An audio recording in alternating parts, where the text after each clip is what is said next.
ഇപ്പോൾ ഞാൻ നിങ്ങളുടെ മുൻപിൽ വന്നത് ചില പ്രത്യേക കാര്യങ്ങൾ പറയാനാണ്.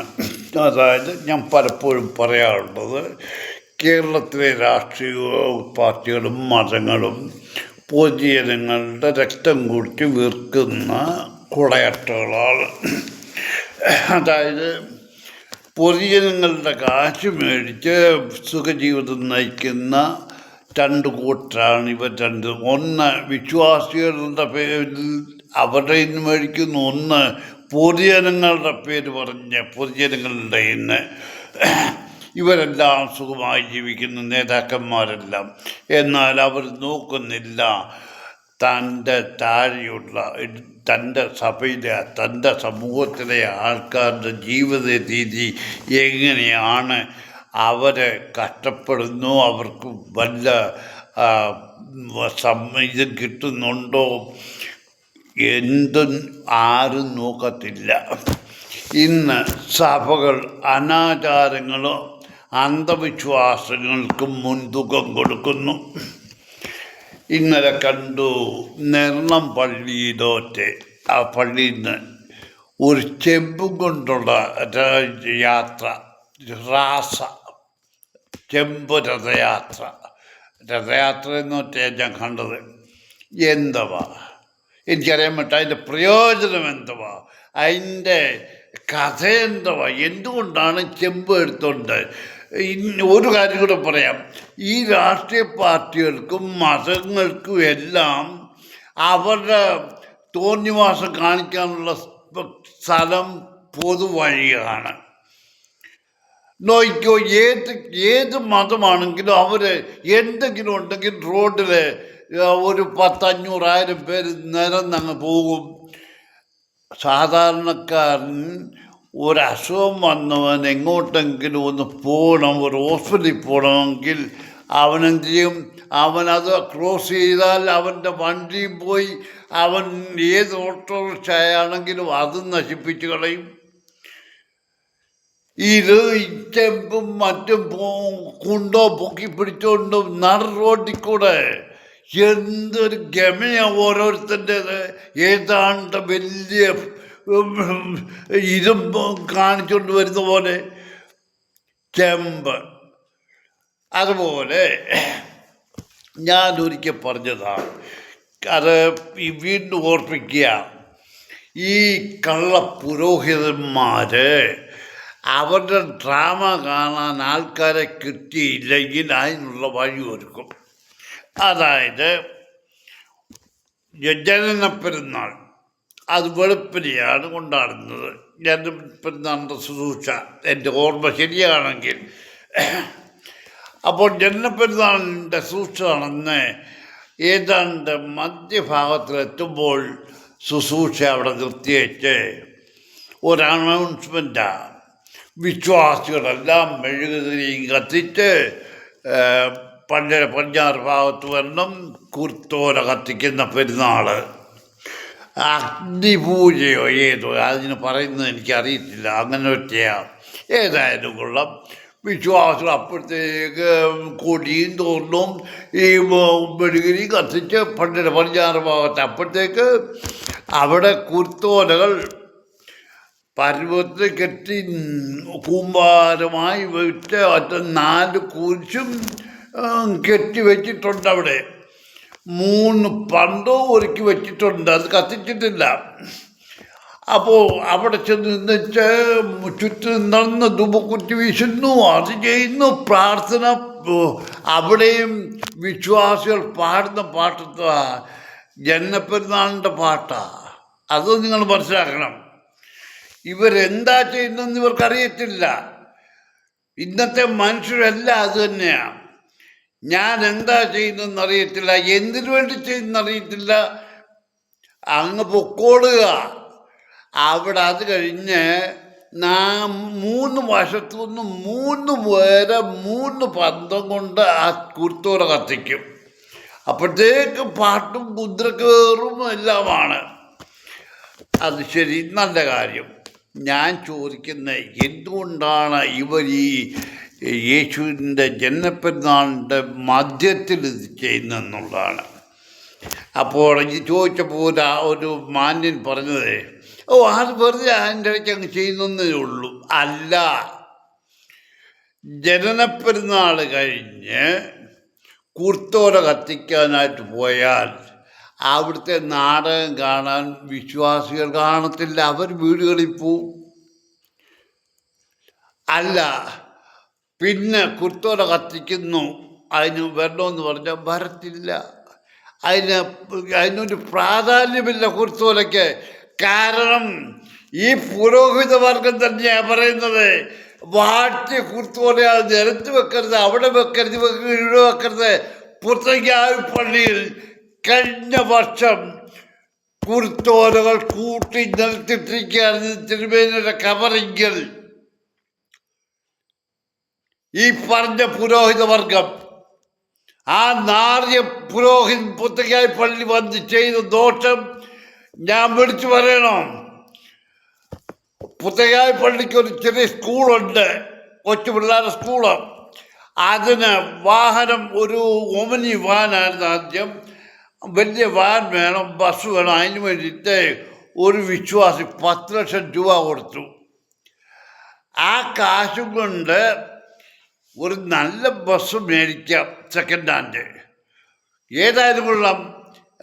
വികാരിയച്ഛൻ സ്മാർട്ടാണ്, എല്ലാം ശരിയായി ചെയ്യും. എവിടെന്നോ പോയി ഒരു ബസ് എടുത്തു. ആ ബസ് സാധാരണ നമ്മൾ ബസ് കാണാൻ പോകുമ്പോഴാണ് മെക്കാനിക്കിനെ കാണിക്കുന്ന ബസ് നല്ലതാണോ എന്ന്. ഇതങ്ങനല്ല. ബസ്സിൻ്റെ എഗ്രിമെൻ്റ് അല്ല, ഈ കാശും കൊടുത്ത് എടുത്തുകൊണ്ട് വരാൻ പോയപ്പോഴാണ് മെക്കാനിക്കിനെ കൂടെ കൊണ്ടുപോകുന്നത്. എന്തിനാ? വഴി നിന്നാൽ ഇങ്ങനെ റിപ്പയർ ചെയ്ത് കൊണ്ടുപോകണം, അതിന് വേണ്ടിയിട്ട്. അപ്പോൾ നിങ്ങൾ ചിന്തിച്ചോളും ആ ബസ്സിൻ്റെ കണ്ടീഷൻ എന്നാണ്. അതിന് റോഡ് പെർമിറ്റ് ഇല്ല, തീർന്നതാണ്. അതിൻ്റെ ഗിയർ ബോക്സ് കേടായിരുന്നു ഇവിടെ വന്നപ്പോൾ. അത് മേടിച്ചു. എത്ര രൂപയ്ക്ക് മേടിച്ചെന്ന് എനിക്കറിയില്ല. ഏതായാലും കൊള്ളാം, വണ്ടി മേടിച്ചു. എന്നിട്ട് അത് ഇപ്പം വിറ്റു. എത്ര കൊടുത്ത വില അതിൻ്റെ പകുതി പോലും കിട്ടത്തില്ല. എന്നിട്ട് ഇപ്പം പുതിയ ബസ് മേടിച്ചു. അതിൻ്റെ ആവശ്യം എന്തോ? ഇത് നേരത്തെ ആകാമായിരുന്നല്ലോ. അപ്പോൾ ഇതിനൊന്നും വെട്ടുമേനി ഏത് തരത്തിൽ എവിടെ കിട്ടും എന്നായി കള്ള പുരോഹിതവർഗം ചിന്തിക്കുന്നത്. അതിനൊരു ഉദാഹരണം ഞാൻ പറഞ്ഞുതരാം.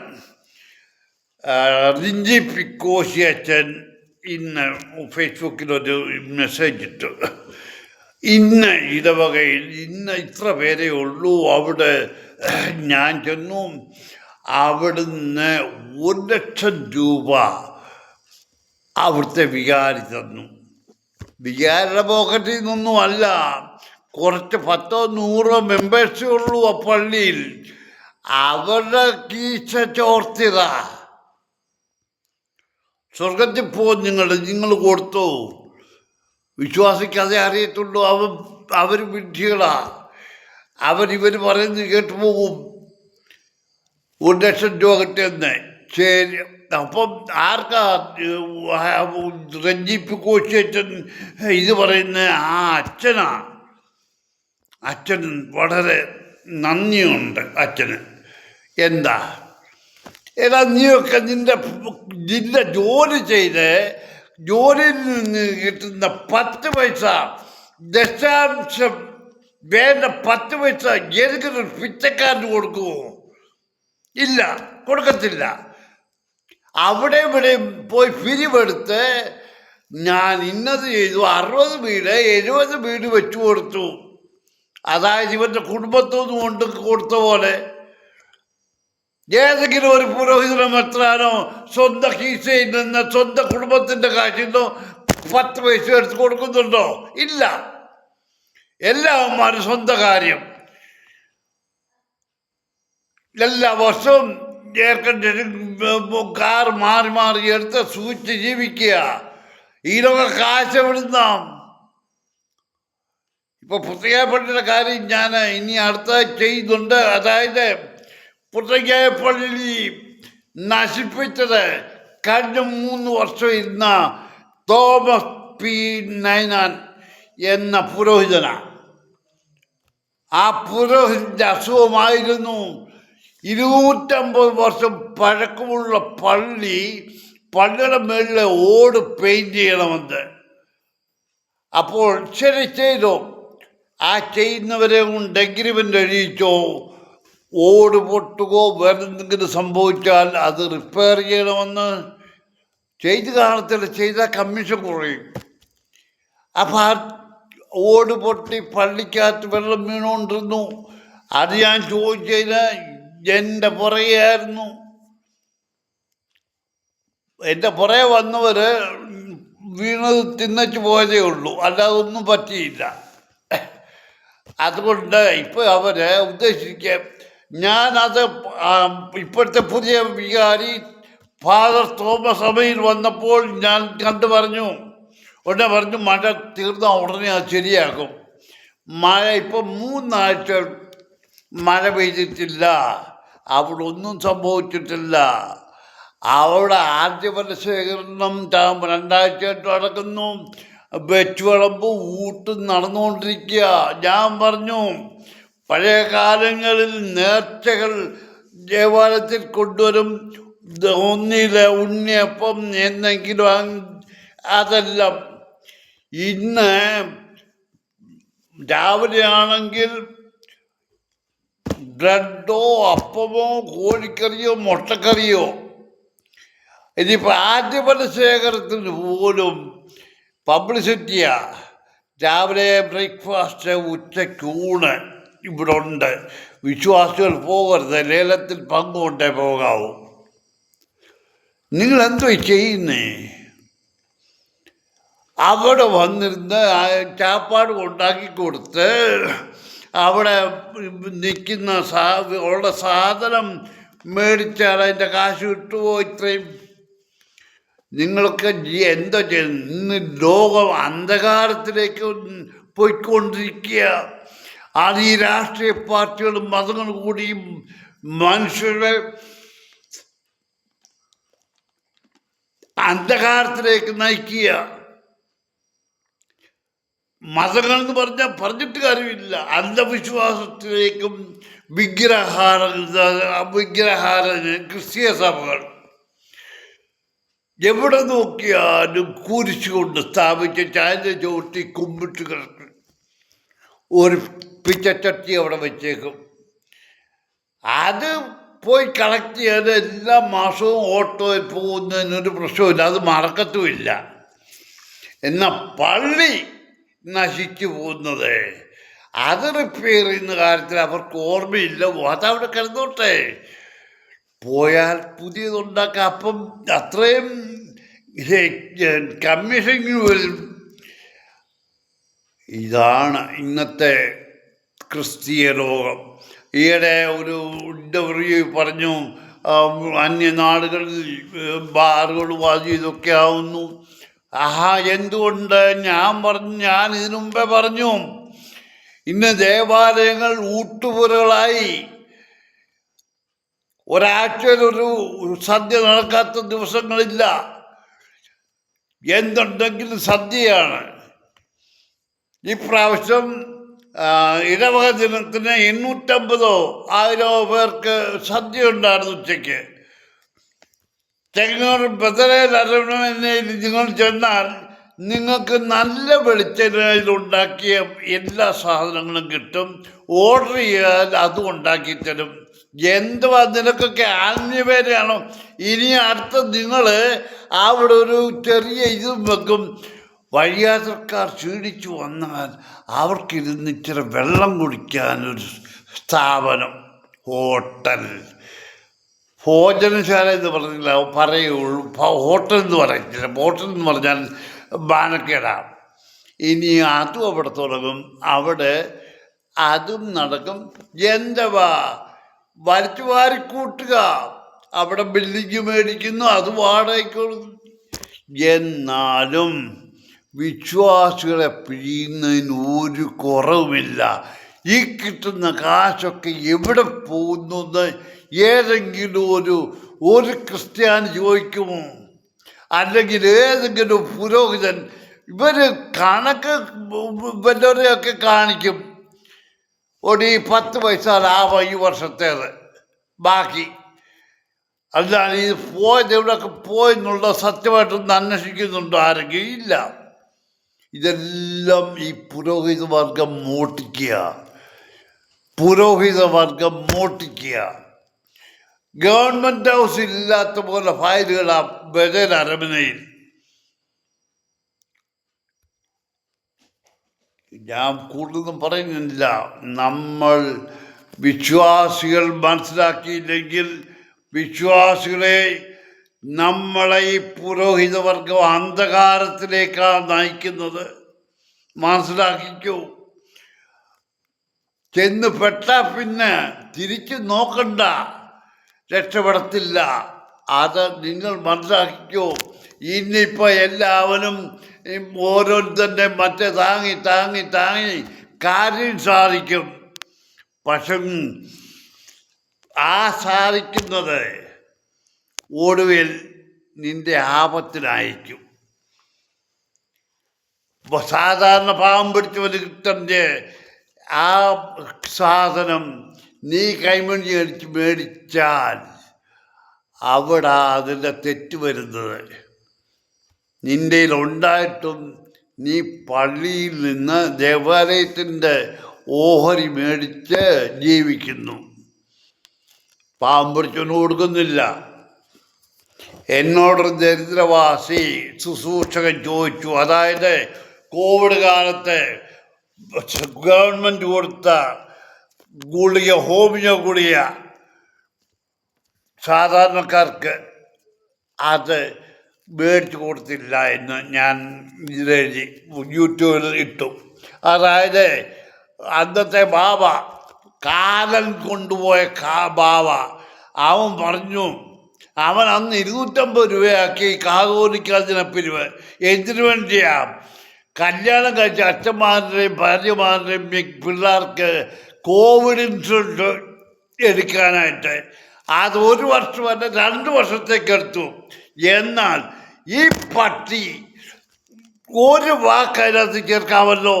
എല്ലാ ഇടവകയിലെ വികാരിമാരും അവരുടെ ഇടവകയിലുള്ള പാവം പിടിച്ച, അതായത് പോയി മേടിക്കാനോ സൗകര്യം ഇല്ലാത്തവർക്കോ ആ ഹോമിയോ ഗുളിക മേടിച്ചു കൊടുക്കണമെന്ന് അതടിയില്ല. ഇടയം മതി, ആട് പോയെങ്കിൽ പോട്ടെ. അതായത് ഇപ്പം നടക്കുന്നത്. അത് ഞാൻ ഇതിനെ ചോദ്യം ചെയ്തപ്പോൾ ഒരു നല്ലവനായ ശുശ്രൂഷക്കാരൻ എന്നെ കാണാനിടയായി.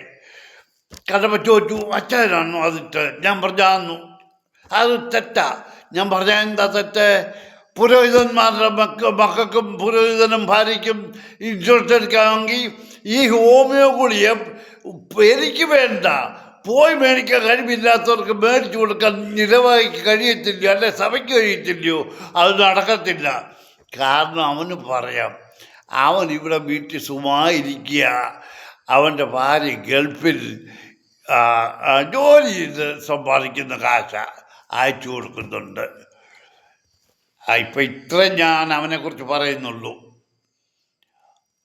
അങ്ങനെ നമ്മുടെ നാട് നന്നായി വരിക, നശിക്കാൻ ഒന്നുമില്ല. ഒരു മെത്രാൻ വിചാരിച്ചാൽ എവിടെ വേണേലും ഒരു മണ്ഡപ ഉണ്ടാക്കി ഒരു ടേബിൾ വെച്ച് 4 കുരിശും വെച്ചാൽ മണ്ഡപ കുർബാന അങ്ങ് നടക്കും. പെരശ്ശേരി നടന്നതാ. ഒരു ദേവാലയത്തിൻ്റെ എന്തുവാ ദേവാലയം എന്ന് പറഞ്ഞാൽ എന്തുവാ? ഒരു മധുബഹ മാത്രം മതിയോ? മധുബഹ വേണമെന്ന് പറഞ്ഞാൽ മധുബഹയ്ക്കുണ്ട് അതിനൊരു ചട്ടക്കൂട്ടും എല്ലാം. കാണുന്നിടത്ത് മേശ വെച്ച് കഴിഞ്ഞ കുറച്ച് മാസങ്ങൾക്ക് മുമ്പ് 50-മേൽ കുർബാന. ഞാനപ്പോൾ എഴുതി 100 ഒരു തുകയൊത്തേന്. ഇതെന്തുവാ 50-മേൽ കുർബാനയൊക്കെ എന്ന് പറയുന്നത്? ഈ പുരോഹിതന്മാർ ഇടവകയുടെ കാശ് വീതം വെക്കുക. ഈ 50 പുരോഹിതന്മാരും ഏത് ഇടവകയിലാണ് ഈ 50 കുർബാന നടത്തിയെന്ന് പറഞ്ഞാൽ ആ പുരോഹിതനെ ഇവരെല്ലാം അവിടെ വിളിച്ചു വരുത്തി കുർബാന ചൊല്ലിച്ച് കാശ് കൊടുക്കും. ഇതെല്ലാം അന്യന് പങ്കുവെക്കുക. ആരെങ്കിലും അറിയുന്നുണ്ടോ? ഇത് ഇനിയും ഞാൻ കൂടുതൽ പറഞ്ഞില്ല. പറഞ്ഞാൽ ഇവൻ നാണമില്ലാത്തവനോടൊന്നും പറഞ്ഞിട്ട് കാര്യമില്ല. അത്രേ ഉള്ളൂ ഇപ്പോൾ പറയാനുള്ളത്.